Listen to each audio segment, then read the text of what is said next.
बिस्मिल्लाहित ताम्माति मिन शर्रि मा खलक़ बिस्मिल्लाहिल्लज़ी ला यदुर्रु मअ इस्मिही शैउन फिल अर्दि वला फिस समाई व हुवस समीउल अलीम।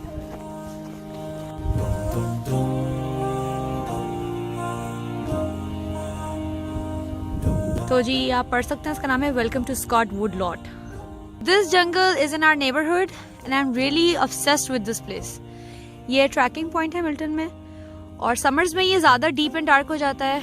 अभी तो विंटर्स हैं तो ब्रांचेस हमें ऊपर तक बिल्कुल क्लियर व्यू हमें नज़र आ रहा है, लेकिन समर्स में इतना ज़्यादा ये ग्रीन होता है और इतने एनिमल्स यहाँ पे होता है कि आप राइट लेफ्ट नहीं मुड़ सकते, सिर्फ ट्रैकिंग पॉइंट से स्ट्रेट जा सकते हैं।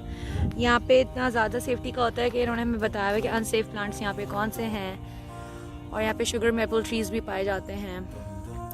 So are you guys enjoying? Yeah. How With much? those trekking sticks. Oh, fine. Can you look my sticks? Can you look? Oh, your stick is so small. Very small like you. इंसानों के लिए अल्लाह पाक ने ये सारी चीज़ें बनाई हैं, तो अगर हम उसकी हिफाजत करें तो ये हमारे लिए और हमारे बच्चों के लिए अच्छा है। देखिए, so here we spotted a tree house. Maybe it has made for kids or for trackers. चलो जी देखते हैं इसमें क्या है। Oh, it's normal. मैं तो डर रही थी कि इसमें पता नहीं क्या है, कोई निकल के ना आ जाए, जैसे मूवीज में आ जाते हैं कुछ टूटा हुआ है। डेंजर्स निकल के बाहर आ रहे होते हैं। अम्मा, तो ये it trekking looks like house someone. लग रहा है मुझे। You can stay here. अम्मा ने लगा। सबसे ज़्यादा खूबसूरत जगहें हमारे पास पाकिस्तान में मौजूद है, नॉर्दर्न एरियाज़ में अगर आप ऊपर चले जाएं, लेकिन ट्रैकिंग फिर भी इतनी सेफ़ नहीं है जितनी यहाँ पर मैं समझती हूँ कि है।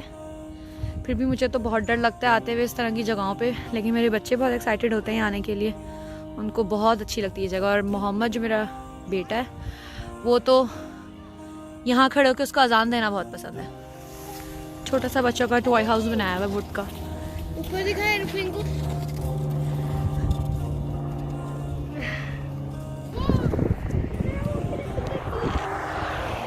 ये देखें जी, हम लोग नेबरहुड क्रॉस कर रहे हैं अपना।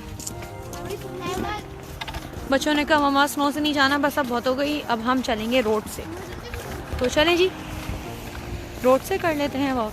हम तो बच्चों के पीछे पीछे हैं, बस जो कहेंगे वही करना है, लेकिन सिर्फ और सिर्फ उनकी जायज़ और अच्छी बात माननी, बस इसके अलावा कोई बात नहीं माननी।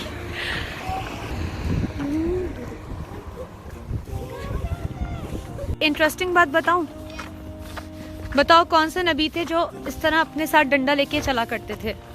उसको असा कहते थे। नहीं, प्रॉफिट पूछ रही हूँ मैं, कौन से प्रॉफिट थे?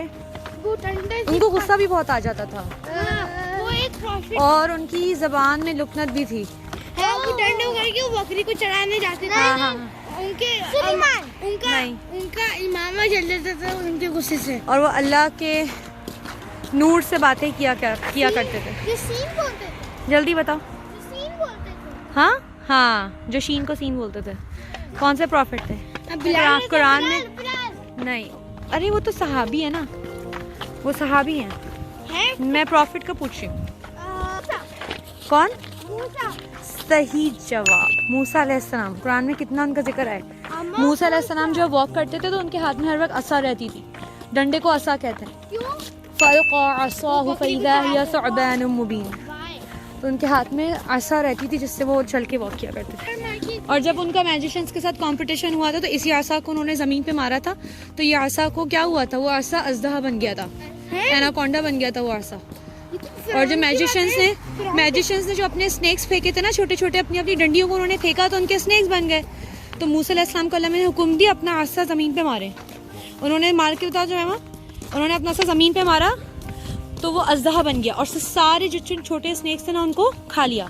मैजिशियंस जो थे ना सजदे में गिर गए, कहने लगे आप ही अल्लाह के नबी हैं। इसी तरह एक बार क्या, जब उनको माइग्रेट करने का हुक्म हुआ बनी इसराइल की कौम के साथ कि यहाँ से आप मूव हो जाएं, तो उन्होंने अपने आसा को दरिया नील पे मारा। अल्लाह ने हुक्म दिया फिरौन के दौर में। फिरौन बादशाह था जालिम, और मूसा अलैहिस्सलाम उस वक्त के नबी थे। उनसे भाग रहे थे। हाँ, तो रेस्क्यू के लिए वो लोग निकले, बीच में रिवर नाइल आ गया, तो अल्लाह मियां ने हुक्म दिया ए मूसा अपना आसा जो है रिवर नाइल पे मारिए।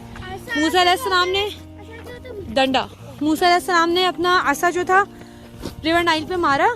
रिवर नाइल जो था ना, हाँ, और रिवर नाइल खड़ा हो गया, स्ट्रेट हो गया, बीच में पाथवे बन गया, पूरा रास्ता बन गया। तो उन्होंने फिर इस तरह रिवर नाइल क्रॉस करा। तो ये है आसा की स्टोरी। ऐसे उनका ये डंडा जो था ना आसा, उसमें बहुत मिरेकल्स थे। वो अल्लाह के हुक्म से जो चाहते उस डंडे के साथ क्या करते थे। वंस अपॉन अ टाइम, ये किसी ज़माने में हमारे बच्चों का स्कूल हुआ करता था, ये जो कि अब बंद हो चुका है। और यहाँ के सारे बच्चे इस वक्त वर्चुअल पढ़ रहे हैं, ऑनलाइन स्कूल कर रहे हैं। स्कूल वाले अच्छे हैं, उन्होंने सारे बच्चों को लैपटॉप्स वगैरह दिए हुए हैं ताकि ईज़िली बच्चे पढ़ सकें। अच्छी बात है। लेकिन हम लोग क्योंकि होम स्कूल कर रहे हैं तो मुझे फील होता है कि 1-to-1 की जो बात है वो वर्चुअल उसको कवर नहीं कर सकती।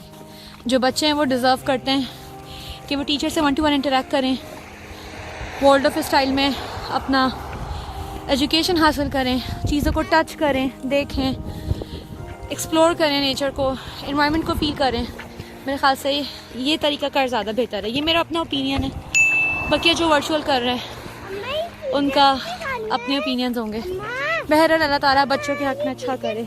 जी, ये टीचर्स की गाड़ियाँ बिल्कुल।